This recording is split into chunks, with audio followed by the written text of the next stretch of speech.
Yo, everybody. Hey, Ian, you hear me? Yeah, I can hear you. Can you hear me? Hey, yeah. Hey, this is us. It's live TV or broadcast or whatever the hell you want to call it. So this is college football that we talk about here. It's Hater Radio. My name is Chris McLean. This is Ian Gibson, my co-host. What we do every week is we recap the games on Sundays at 8 p.m. Eastern, 5 p.m. Pacific, and then on Wednesdays we preview the games coming up for this weekend. So with that being said, let's go ahead and do it. Let's jump into the first game, which is, you know, years past, it has been a big game, but I think this is probably one of the biggest Florida Kentucky games that I can remember. I mean, Kentucky is undefeated, and Florida only has one loss and no losses in the SEC. So both teams have a lot to play for, and I'm excited. I guess Ian is younger than me, but I take it for granted because Kentucky was always seen as an afterthought. There were some close games throughout the years, but almost my I entire remember those layup games. yeah, almost like my entire like fandom of a Gator fan was, it was seen as basically an easy game. I mean, there were countless blowouts. I mean, there were games that were like 65-7 and like just, not even close. But last 5-6 years, it's been a really close matchup. Even the one when McElwain got fired was really close. That was I think it was like a last second field goal or something they missed. Yeah, they missed the field goal and they left the wide receiver open twice. Nobody covered him. I remember Yeah, that. And yeah, then you exactly. had So it was like Florida kind of lucked into that win, and they only won 4 wins that year. So, it continued that streak up until when Dan Mullen took over, and then Dan got beat because he had Felipe Franks in there. And you know what? Like I don't want to give too much shit about Felipe Franks. Like he was serviceable, did some things. Obviously he's a very good athlete and a very like strong arm, but he just wasn't that much of a intuitive passer. And he never really was going to make it. Obviously, he hasn't made it in the NFL. He switched to tight end for the Falcons. But no, it just was, that started that loss, and then Mullen ended up winning the next 2 games in that series, and then what is it? The last year of Mullen's tenure, he lost in Kentucky or in just flat out beat. Lexington. Yeah, and they got flat out beat. I mean, they but the funny thing is in that game, like the Kentucky did like I think their numbers as far as like total yardage was like very limited. It was like a punt or a field goal block return for a touchdown and some other things. And then you come into the next year, last year, where a lot was building for Florida. Anthony Richardson had beat Utah. They were looking at a lot of momentum going forward, and then they just laid a stinker against Kentucky, and what was it, a pick six, and then another interception, and just he struggled immensely in that game. And it's like, what's crazy is about that is like, again, if Florida just had any kind of defense in that game, they probably win that game, but they had no defense. But I will counter, this year is completely different.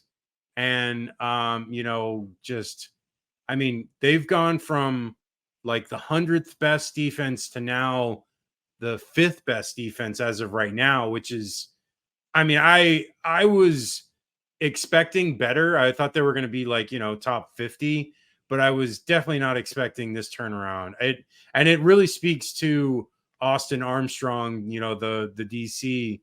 He's done such a tremendous job with the team, and it's just they're light years away from where they used to be. And now that they are like functioning, it's lends itself to where it's like the offense, yes, it struggled, but it doesn't even have to be necessarily a world beater. It just has to like put up enough points. Do good enough.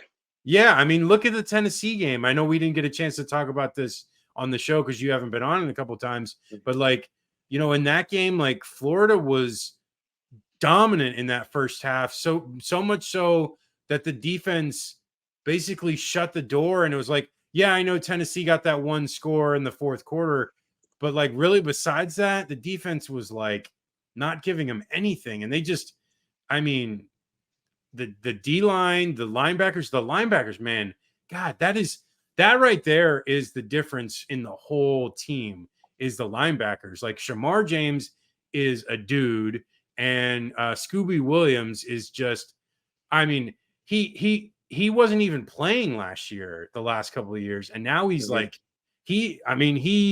I don't know if he's going to get in like a third team or second team All SEC, but there is a chance he could. I mean, and that was totally unexpected out of anything coming into this year, and it's a complete surprise. And it's just, I don't know.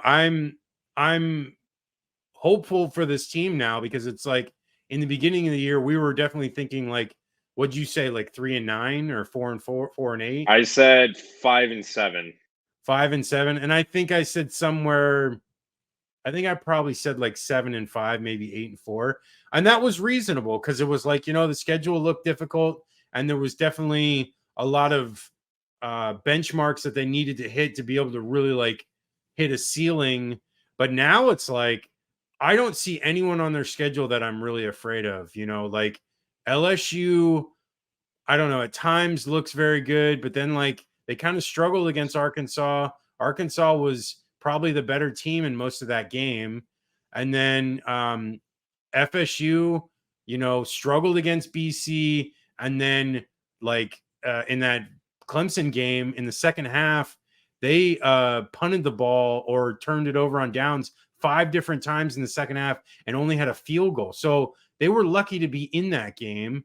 And then Georgia, I mean, Georgia's been okay. They haven't really played anyone. So, wait until we see them against like Tennessee, but that's later in the year. I guess really the Florida game is really their only like competition coming up because the rest of these games are kind of soft for them. But I just, going forward with this Florida team, there's so much more potential than I think anyone would have thought to begin the year. Now it's like if they put wins together, which they can, there's a potential of 9-3 and then maybe even 10-2. And it's like, I don't think anyone would have thought that coming into the year. I mean, some were hopeful, but I don't think it was like realistic. But definitely now it is something that is realistic. And I'm excited for the rest of this year because, Graham Mertz, dude, he's been a revelation back there. And he's been, his completion percentage is through the roof and he's limited mistakes, only 1 interception so far. And that was off that bounce off Ricky's hands into a defender. So it's like, honestly, he hasn't thrown many bad, terrible passes. And it's been a difference maker this year. And I don't know. I like the way this team is operating. Eugene Wilson is back for this game. I can see them putting up, at least 25 points. And I think that's enough to beat Kentucky. But Ian, I've been talking a lot. What are your thoughts on this game? Want to hear some of your takes on this. So I'm overly cautious would be the best word to describe this because this game has really seemed more like a trap game for a lot of people because I think there's still the stigma that, oh, it's Kentucky, it's a basketball school, da da da.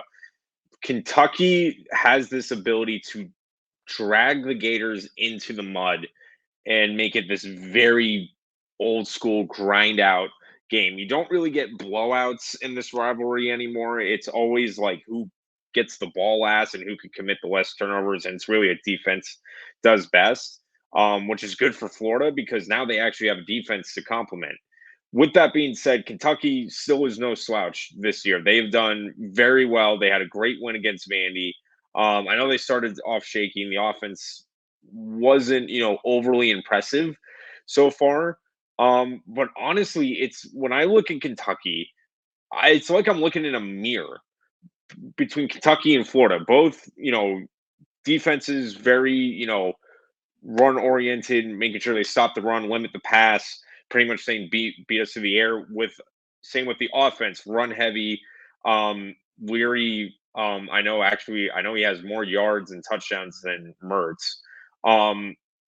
So it's But he really also has 5 he also has 5 picks too, though. true. Yeah. So it's really going to be a struggle to see who kind of comes out better looking in this. It's really tough to say who's going to win this one. Both teams have looked very good, but there's also been times like I was at the Florida Charlotte game last week, and that was everything I was afraid it would be because I heard practice was terrible all week, and Yeah. I was like, they're sleeping in this game. That's exactly what they looked great the first drive, and then that was it. Well, I will say the last couple of days, I have seen Billy Napier say they have practiced well. So that, like, yes, last week was obviously bad because all week they said that they were practicing bad. Even I believe somebody, I think it was either Tyreek Sapp or Princely was pissed at their effort, and they like it was mentioned somewhere on Twitter about it. And it's you know those games where you're playing an inferior opponent and you're going to win are it's hard to get up for those guys because it's like you just were playing a rivalry game against Tennessee, a ranked opponent, at home. The atmosphere was crazy. It was the game of the day, not the game of the day because the Colorado State game was, but it was like the focus game on ESPN. Kirk Herbstreit was announcing, and Fowler. Chris Fowler was there. So it was like obviously a lot was on that game, and it was great. But then when you come into the next week and it's like, oh, we got Charlotte, we know we're gonna win. There's not as much effort. I think largely the game though was a lack of attention to detail as far as the third downs and not converting those. And Especially in the red zone. yeah, and That it's like was the if most they can, agonizing thing. yeah, it really is. It's like it's frustrating when it's like, oh, you're moving the ball, but then it's like you stall like 10 yards out or 15 yards out when it's like you should be scoring, especially against a team like that who had given up a ton of yardage to other teams the last few weeks. And it's like, oh, we should be scoring a ton. And it's like, if you turn two or three of those field goals into touchdowns, that's like what is that? An additional I know I said they left 24 points on the board when I left the swamp last week.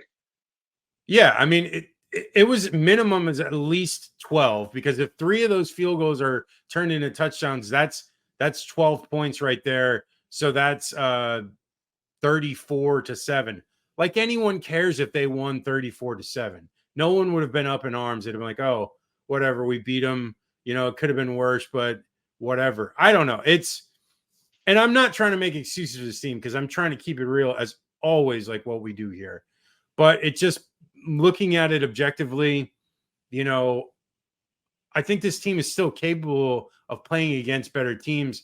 Charlotte was obviously not one of them, and they kind of slept walk through it. And it's like, you know what? At the same time, it's over. It doesn't even matter. Like the game's over. Like going forward, you have to focus. They have to focus on what is in front of them. And as much as that was a bad performance, like in the long run, it doesn't even really matter because no one's going to even think about it once you start. If you potentially beat SEC opponents, if they beat Kentucky, if they beat Vanderbilt, if they beat South Carolina, then it's like a completely different story. And we're like, oh, who even gave a shit about Charlotte? I will say the thing that I will counter with the Kentucky stuff is their lack of opponent strength may be misleading to why their numbers are the way they are. They've played a lot of terrible teams, and then the only conference team they played was Vanderbilt. And yes, they demolished Vanderbilt in Nashville, but I don't think this Vanderbilt team is the same Vanderbilt team as last year, where Vanderbilt won 2 conference games. They beat Kentucky last year, and they beat Florida, but I don't know. This Vanderbilt team barely beat Hawaii, and then they also struggled in the rest of their other games. I just don't think they were really a good harbinger, or I'm not using the right word. The right Omen. like measuring stick for Kentucky to see if they really truly measure up. Yeah, they're undefeated and it's great, 4-0, but they've started a lot of years, the last couple of years, where they get 3 or 4 wins before they play Florida, and then they've turned out to be a terrible team. So it's like, it is misleading in some ways to see this like, oh yeah, they've looked great against bad opponents, but Florida's played Tennessee and Utah and went 1-1.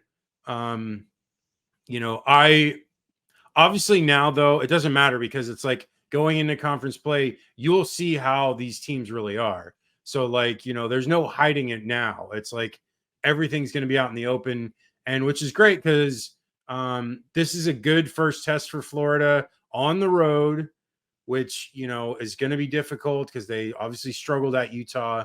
Like I said, they get Trey Wilson back, they get Kingsley back. They're the guys that were suspended on the line. God, what's the Baylor transfer? Mazuka comes back, and then I think the other guy, I think it's George, the other starter, is back. So all those guys are back on the line. Trevor Etienne didn't have a big workload last week, so he's ready to go. I honestly feel Florida should win this game by 2 scores. I really do. And I may be wrong. I honestly could be wrong, but I think the offense gets going enough that the defense, no matter what, and I think that's the key really in this game, is that Florida's defense is going to smother them. And I think they're going to like keep them to like 17 points. So I'm thinking like my score is going to be like probably like 31-17. That's what I'm going with. What do you got, Ian? So, in making my decision, because like I said, they're very even, knowing Florida, especially under Napier, the offense runs as well as the run game complements it. And I said that goes with Mertz. Mertz has looked much better, but I did also say, especially against Tennessee, when you have the run game complementing it, it made it a lot easier for Mertz. Yeah. And that is because Tennessee's rush defense was ranked 40. I think it's at the time it's in 42 in the nation. Now, going back, to the extreme, Utah is the number 3 rushing defense in the country. And they pretty much said, beat us through the air. And Florida, I'm sorry, right now can't do that. They cannot win a game running through the air. Now, looking at that, Kentucky has the 9th ranked rushing defense in the country. So they're pretty much going to be saying the same thing to Etienne and Johnson and Webb. Beat us through the air. Well, I will counter that because Utah, their rank actually is representative of a much stronger schedule. Utah played Florida, UCLA, and Baylor, where it's like, Kentucky hasn't even come close to anything like that. And so, yeah, they've done well against terrible teams, Ian. But I will say that that's what you have to remember. It's like, okay, yes, Utah did that. And I think now, because of, even in that first drive with Eugene Wilson against Tennessee, it's obvious that Florida wants to use him a ton. And I think they were working that into their repertoire. And they obviously it struggled. They struggled to get him involved after he was hurt. So that hampered their ability to do what they wanted to the rest of the game, even though they still did quite well. Going into the Charlotte game, they didn't have any of that either because Eugene was out again. I think with Eugene being able to do all those motions and different things that set up different rushing lanes for them, it'll change what happens. But let's hear your score prediction and let's move on real quick because we've been talking about this a lot. Yeah. I'm going to do a prove me wrong. 20-14 Kentucky. 20-14? Prove me wrong, Florida. All right, we'll see. Okay. I'm going to pull a swerve here because I have USF listed but I'm going to go with the USC Colorado game because I want to hear your thoughts on this game. So you go first, and then I'll tell my thoughts after you go. Yeah, oh man, last Saturday was seriously that was the wake up call Yeah. for Colorado, and unfortunately it's going to get a lot harder Oh going yeah. from there.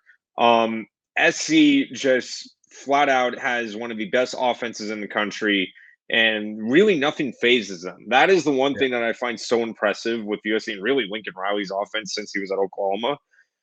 No matter what is thrown at them, you don't really see them rattle. You don't see them shaken. The only time I've ever seen an Lincoln Riley offense rattled was when it was, I believe, 2018 or 19 playoff against Bama.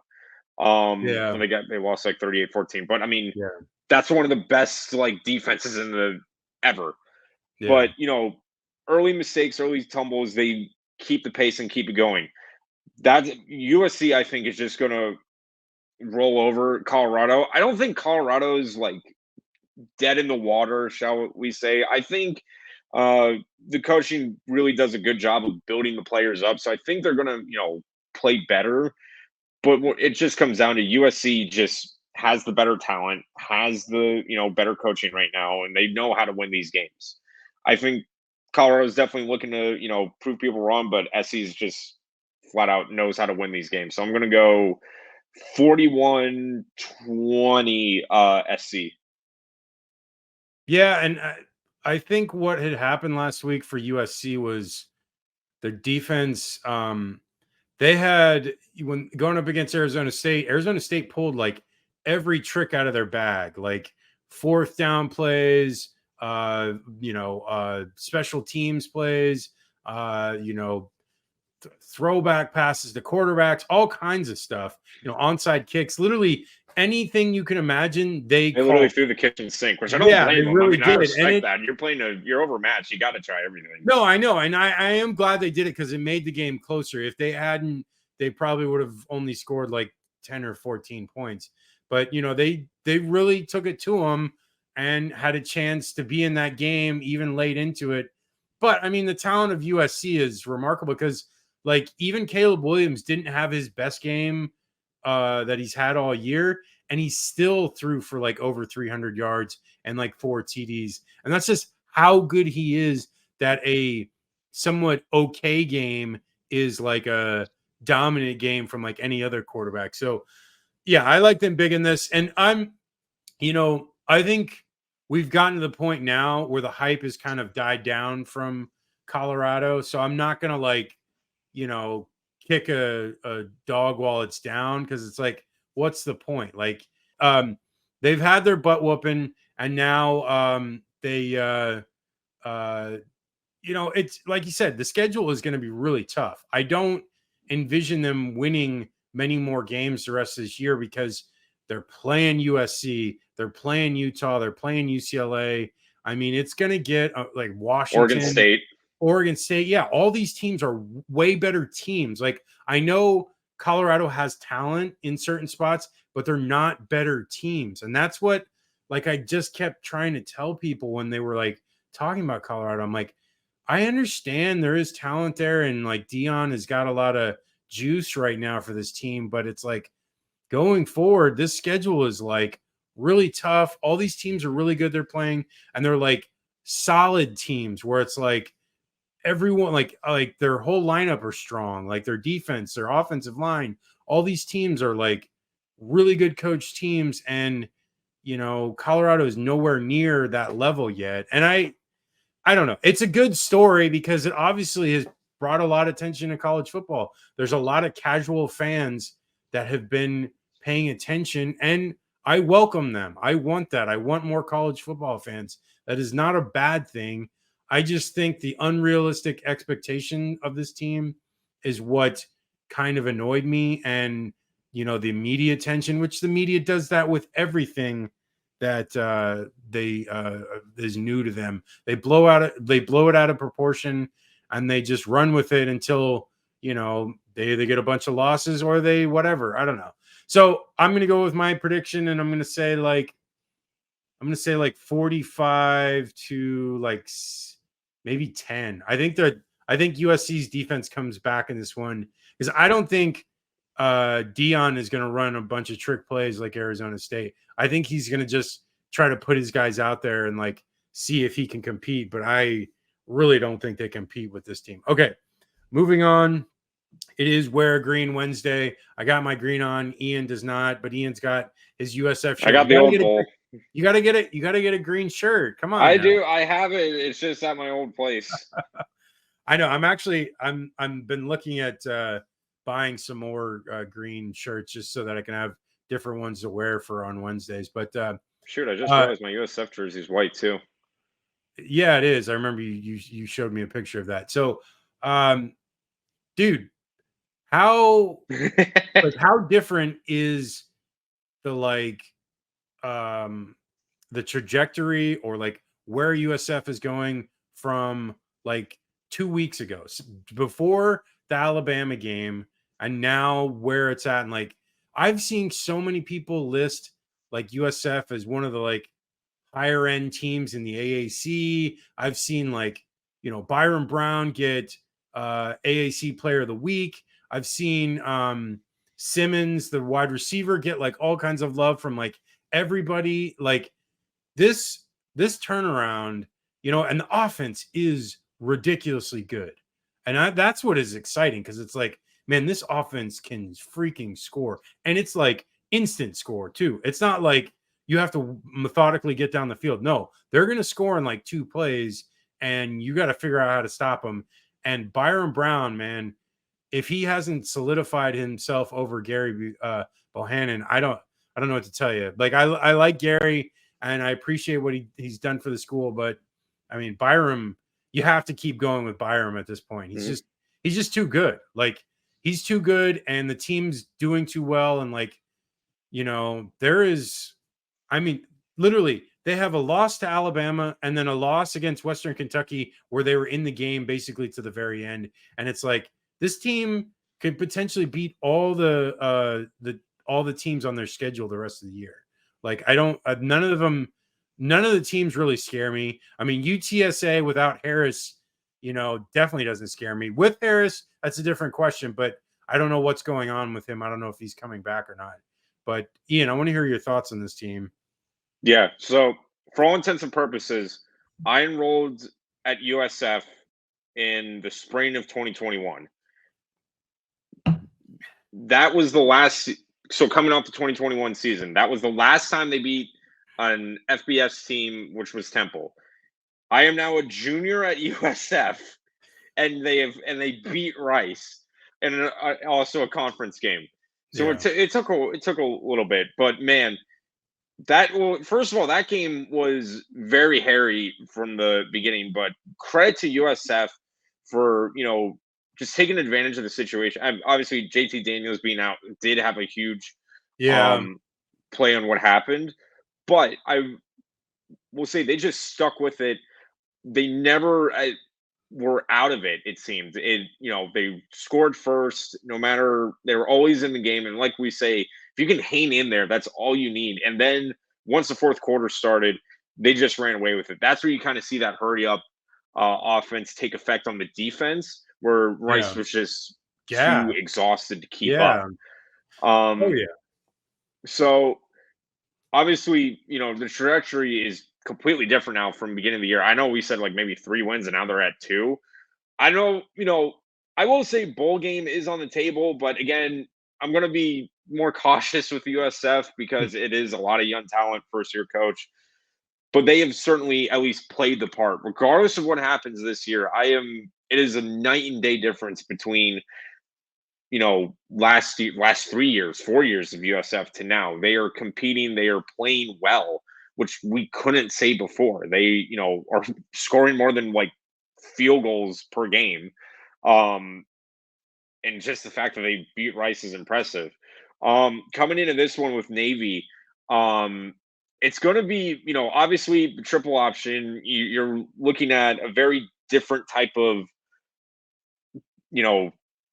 offense here. Not only that, Navy already knows the play by it's done. So they kind of run what USF does, just on the ground.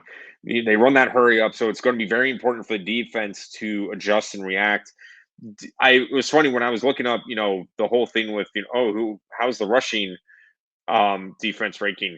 USF is actually in the top 25 of rushing defenses, and I think they're in the top 25 of total defense too, which I thought was surprising considering they have given up a lot of points.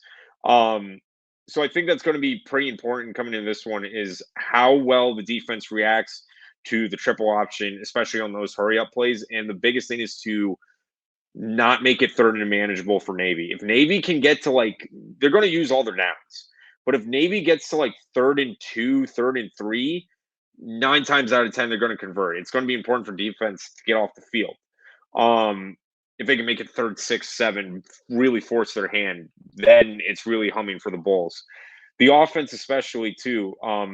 Byron Brown.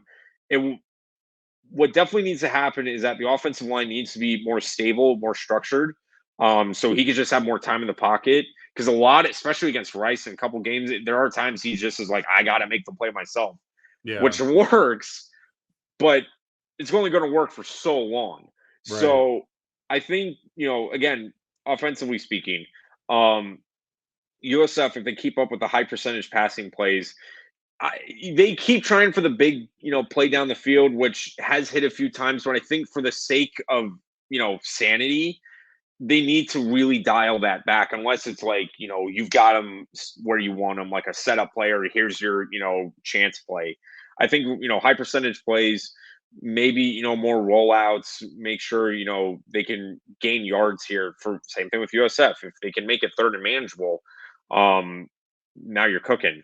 I think, always for prediction wise, I think it actually is going to be closer because Navy just keeps the ball away as long as possible. So it's important for USF's hurry up to be as effective as possible, because they're not on the field for long.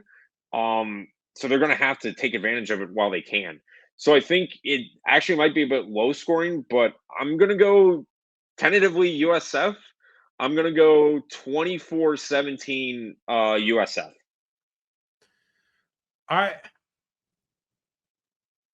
I think it could be. I mean, it's always like people try to recapture certain things that have happened in past games and recapture things of past glory of teams and whatnot.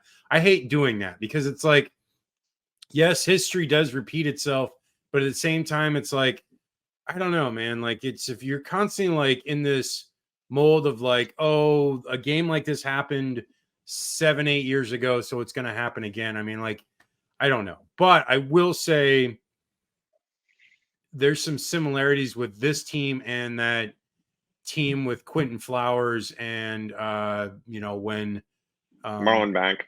Yeah, Marlon Mack, and when Taggart was the coach, and then Charlie Strong took over. There was a game against Navy at Raymond James where USF jumped up to a huge lead, and then what happened was they went score for score the rest of the game, and then Navy got back into it, and it was I think ended up being a 35-28 game, and was very close at the end, and because it was USF couldn't stop Navy in any way. And I don't know, I mean, the defense is a work in progress. I think there's a lot of things that need to be fixed. JT Daniels is not a bad quarterback. He has talent. He's been at a lot of big programs, USC, Georgia, and he definitely has the arm talent. Pitt? No, he was West Virginia. He went West Virginia. Yeah, Slovis went to Pitt. But no, he had the ability, and obviously was tearing up the defense. And I will say, you have to take the high ranking of the rushing yardage with a grain of salt, because the reason the rushing yardage is so low is because the teams are faring better against them through the air. So they're able to pass on them. So they're not even trying to run the ball because they know it's not even worth it. They can attack them through the air, and they're going to be able to get him that way. So like Rice only had a yard of rushing. So like that's 1 yard. I've never even seen that. That's ridiculous. But no, I think that USF can win this game, and I think USF can win like probably like a 35-20 game. And I think with the offense, I know you're talking about like maybe like slow it down the offense a little bit, but I think they need to put the pedal to the metal. I think they need to really like go after these teams and just try to throttle them. Like I know that there's going to be some games where it's going to be a lot closer and it's not going to be as easy to do some of these things that they want to do. But I think if they keep putting the pedal to the metal, it not only increases the odds of winning, but then it's also getting more fans involved and more fans like jumping on board, because it's like, oh, exciting offense, this team is fun, let's get on, like let's get involved. And I think that's what we've needed, because like the last couple of years, like there's been so many losses and so many bad beats at the end. It's just been tough as a USF fan. So finally now this team is winning again, get their first FBS win in 3 years or whatever the hell. And like, God, I need to watch the language and, whatever. And so now it's, they've got a chance, and it's like, it's amazing. I'm loving it. I'm happy for every USF fan, because, we definitely deserve a winner, and it's been a real struggle the last couple of years. All right.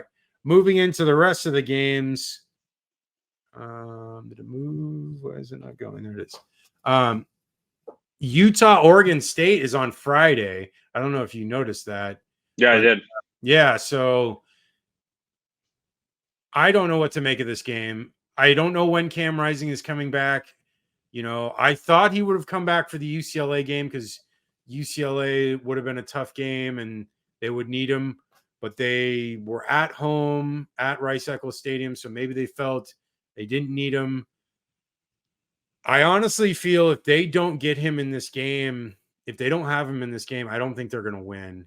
I like Oregon State a lot. They played very well against Washington State, and Washington State won, but I still feel like Oregon State is one of the better teams in the Pac-12, like Utah is as well. But if they're having just Johnson as the quarterback, it's going to be a struggle. They can't really get in a good offensive flow with no passing attack, and they got lucky last week where they kept UCLA to 7 points. I do not think that Oregon State is only going to score 7 points, especially with Oregon State being at home.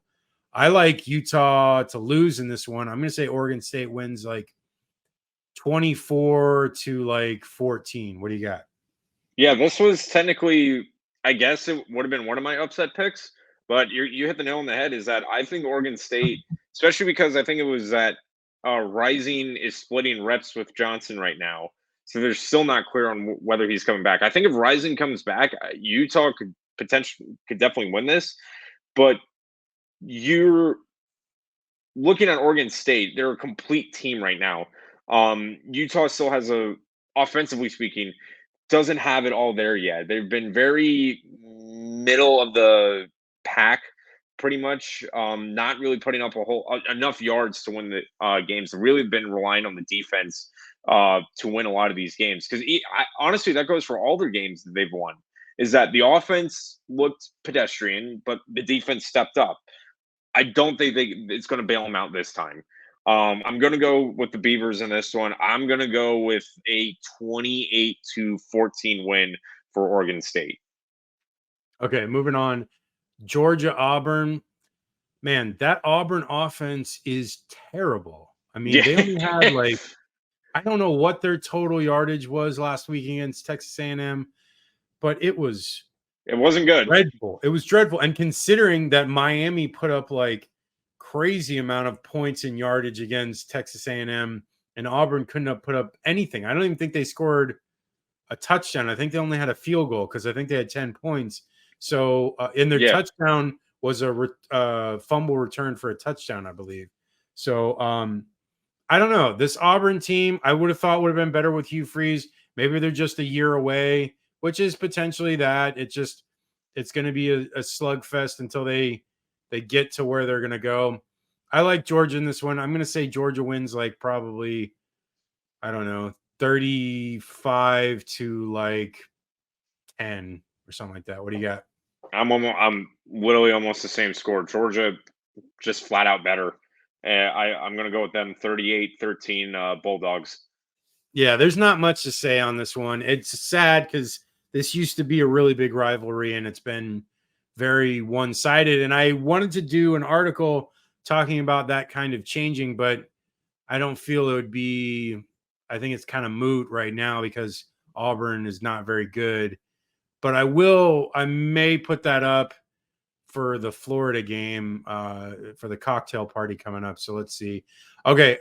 Kansas, Texas.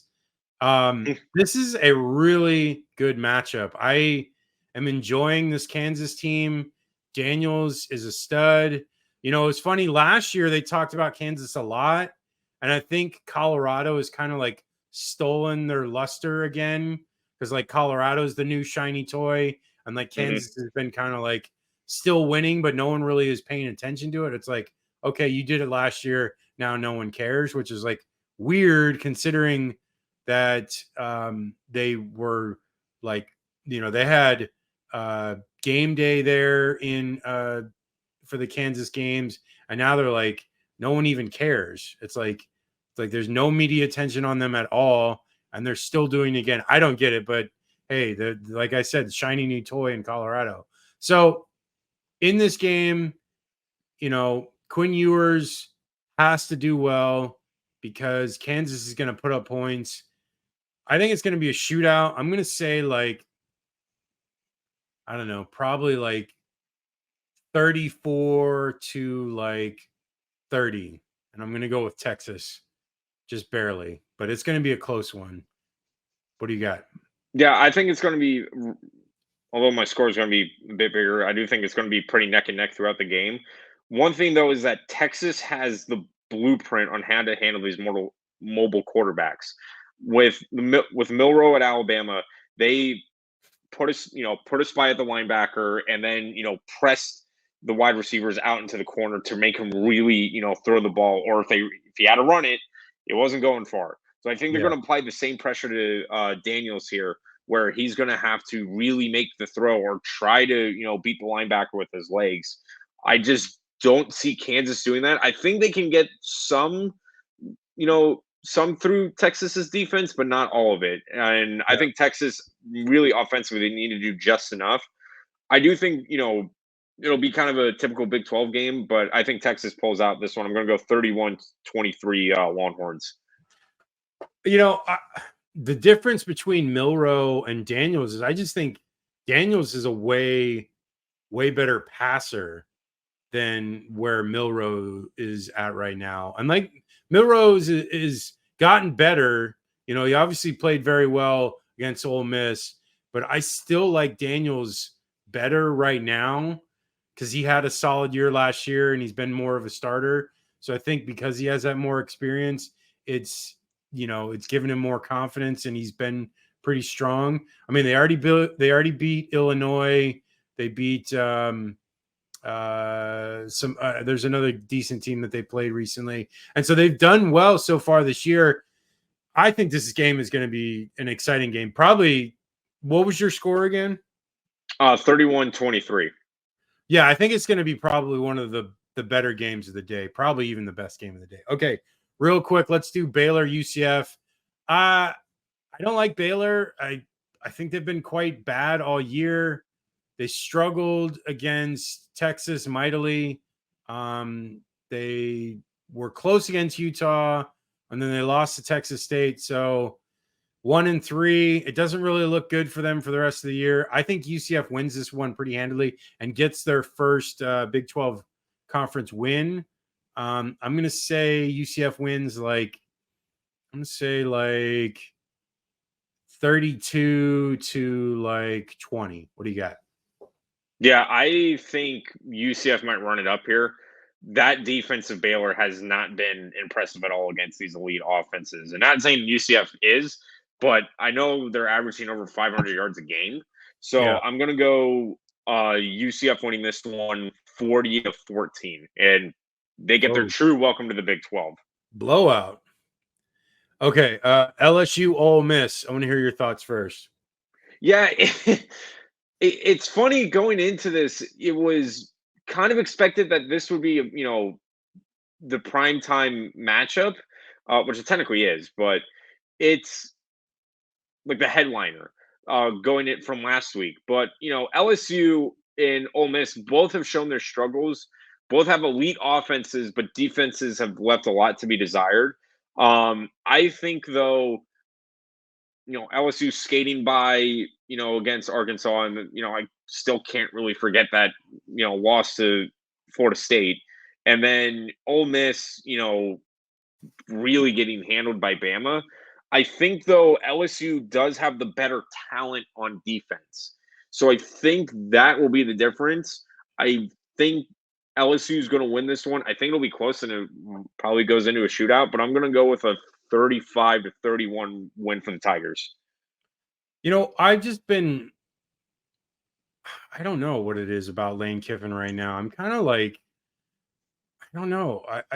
I like Jackson Dart, but this offense has struggled and they only put up 10 points last week. And I know Alabama's defense is good. I'm not going to deny that. They obviously, Alabama's defense, shut down USF's offense, which is about the only team that shut them down this year.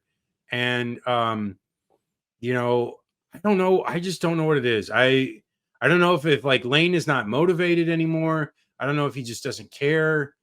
Like, it Ole Miss is a quality job.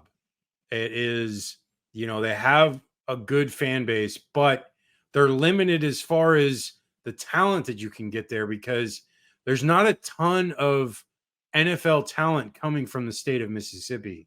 There are some good players, and there's obviously right next door at Louisiana is helpful, but it's like I don't know. It seems like he's kind of reached his ceiling here at Ole Miss, and I think he wants to leave.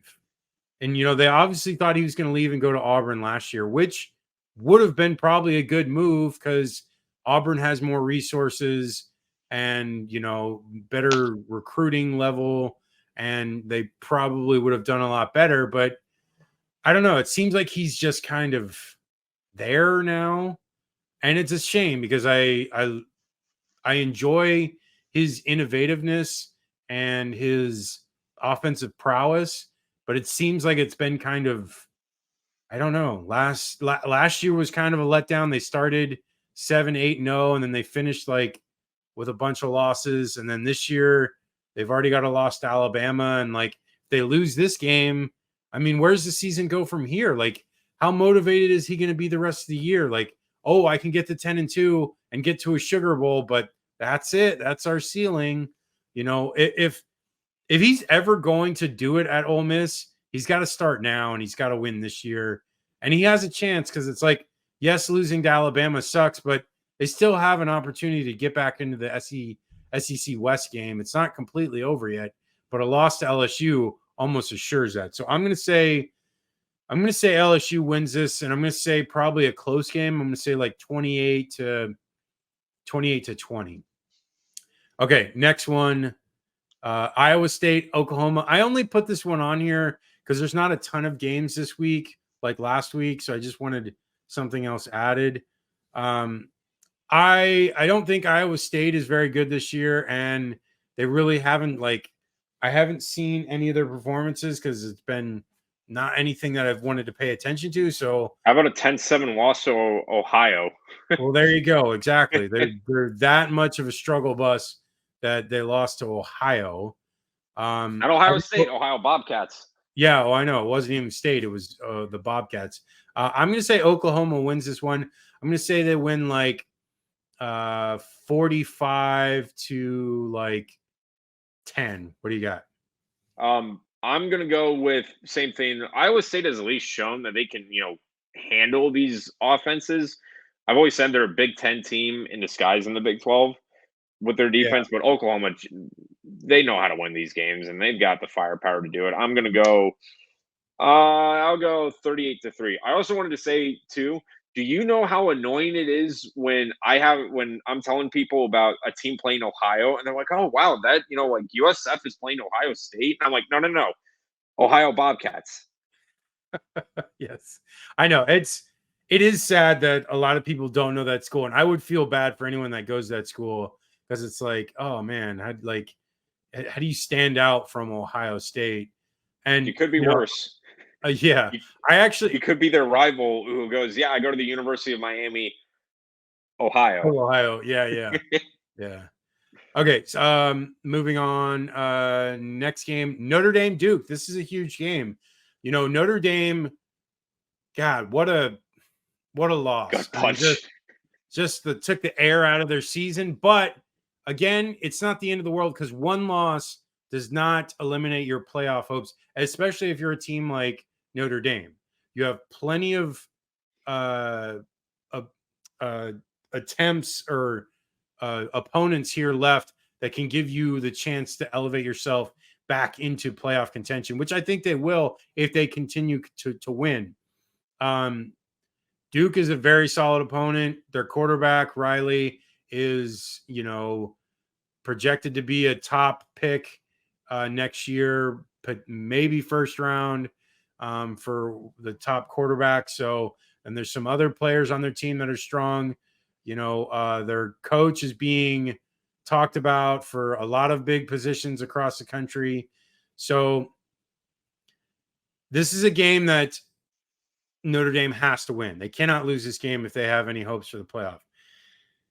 I think they can win this game. I think Hartman comes back in this game.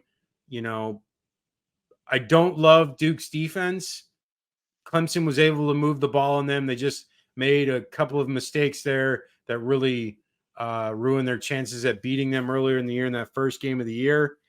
I think Hartman and Estime get back on track. I think they win this game like 31 to let's say 22. What do you got? Yeah, I'm almost the same. I think, statistically, both have looked good, and I think Elko has done a great job at Duke so far. It's only his Yeah. second season. Um, but I just think, play calling wise, they do seem very similar. But then it just comes down to who has the better talent, and that's Notre Dame. Oh yeah, Um, 100%. yeah, so I'm gonna go with the Irish in this one, and I'm gonna go almost exactly same. I'm gonna go 35-20 Irish. Okay, Alabama, Mississippi State. I only put this one on because it is a conference game and you never know with Mississippi State. But I think I saw something where Mississippi State has lost like a crazy amount in a row to Alabama. It's I think one of the largest win streaks against another SEC opponent currently. And I'm trying to think of the last time they did because I don't think. it's been a long while. I don't know if Saban's even lost to Mississippi State, which is definitely potentially possible. So I'm going to go with Alabama wins. I'd say it's going to be like a 28 to 17 game. What do you got? I'm gonna go with Bama in this one. Again, Mississippi State, they just don't have it right now, and they've definitely been dysfunctional so far this year. So I'm gonna go Bama. I'll go with let's go 30-7. I just remembered Saban has lost to Mississippi State. That was the last time Mississippi State beat them. That was his first year. Oh, his first year? Yeah, so that would have been 07. Yeah. I can't believe I remember that. 16 years ago. Okay. South Carolina, Tennessee.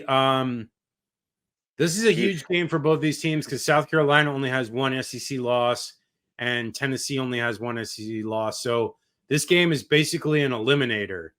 Whoever loses this game is completely out of the SEC East. It's in Neyland Stadium. I like Tennessee in this game. I think Tennessee moves the ball well enough because I don't like South Carolina's defense. I really don't. I've thought they've been suspect all year. And their special teams is amazing, and that will maybe make some plays to keep them in the game. Spencer Rattler has done well so far this year, but I don't know if it's enough against Tennessee because they're not going to be able to score enough. They did score a ton last year, but there was like, I don't know, Hendon Hooker went out and a lot of things went South Carolina's way in that game. So I think Tennessee puts it on them. I'm thinking like 35 to like, I don't know, 24. What do you got? Yeah, for me, the biggest disadvantage for South Carolina is that their offensive line has still not been very impressive. It's Yeah. been progressing, but it hasn't been improving. They did get the win against Mississippi State last week. That was big. But again, that was a close one, and a lot of that was just Spencer Rattler being a great athlete and being a good quarterback. This one is going to be completely different because again, Tennessee, passing wise, has done very good defensively. Now, credit they're going to bring up the Florida game, but Florida just had a game plan, built to break them. Yeah. For South Carolina, offense who has struggled mightily against defenses. I honestly thought Tennessee's defense was better than North Carolina's, and they didn't look good. Georgia, Georgia was honestly sleeping in that game. So this one, I think just Tennessee's gonna has the better overall team. So I'm gonna go a 38-14 win for the Volunteers. Okay, last game, Washington, Arizona. Only reason I put this on there because Arizona is not very good. It's because of Michael Penix Jr. I just want to talk about him a little bit. We've been talking about him even since back at Indiana. I know me and we've always talked about this kid. So it's really is remarkable that he doesn't get the media attention that he deserves. And he should be like right now, like his profile should be through the roof. But because he's in Washington, it's a West Coast team. He plays later games. I mean, his game on Saturday night was on at like 10 o'clock Eastern or something. It was late because even for me, by the time it got over, I think I like was in bed by the time that game finished up. So it's obviously, a struggle to get him the attention that he deserves. I'm waiting for these bigger matchups because the bigger matchups will definitely show what he's all about and what he's worth, or will show his worth. So this is just going to be another game where he flourishes, and I'm going to say he puts up like 5 TDs and like 400 yards. I'm going to say like Washington wins 49-20. What do you got? Yeah, I'm in the same boat. Arizona's defense, especially, has been very suspect. So I think Penix just this ultimate weapon is going to have a field day. I'm going to go Huskies 42-19. Maybe they get a lot Okay. of field goals. Last thing before we go, what are your Heisman teams right now? Heisman favorites or playoff teams? God, I mixed that up. Heisman favorites. Sorry. Go ahead. So right now my Heisman favorites. I've got right now leading. This isn't in particular order, but right now if I had to pick, Michael Penix Jr., Caleb Williams. I did put Jordan Travis on there and Sam Hartman, and I'm still gonna give benefit to Blake Corum. No, I mean, I don't necessarily have a problem with those, but definitely Caleb and Michael Penix right now are 1 and 2. And then I would also say that Bo Nix should be up there, and probably Quinn Ewers is right behind them. Um, I I don't have Jordan Travis on there because I don't know. I mean, like in that second half, they they only had a field goal, and it was like, with the game on the line, he did like nothing really. I mean, he obviously scored in overtime, but like throughout that second half, he did nothing to really try to win that game.